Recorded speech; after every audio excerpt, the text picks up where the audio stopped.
Hey guys, welcome to Gym Ministry. Now, today we're going to be just talking about the moral hazard of going to the gym.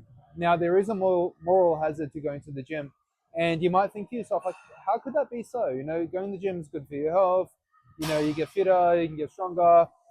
But the morality around this actually begins before you even start coming to the gym. What are you coming to the gym for? Are you coming to the gym to build bigger muscles, to get fitter, to get stronger, to look better? What is your motivation here? Is your motivation to be self-serving, or is your motivation for God's glory? Are you here for God's glory? Or are you here for your own glory? That's the question I pose to you, and that's probably the main moral issue with coming to the gym. Now, there's several others.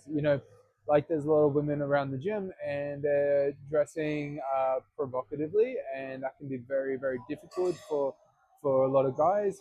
And especially when you're married and things are tough at home sometimes, and you've got to sort of navigate that.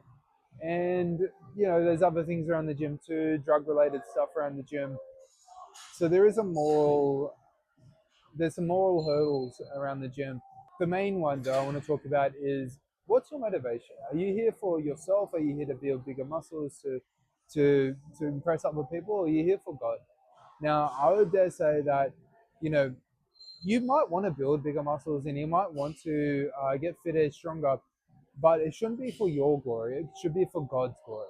That's how I would approach training. It's like, am I doing it for God's benefit, or am I doing it just for my own benefit? Simply, So that's what I want you to think about coming into your sessions, and think, am I just doing it self-servingly, or am I doing it for a greater good? And hopefully you are.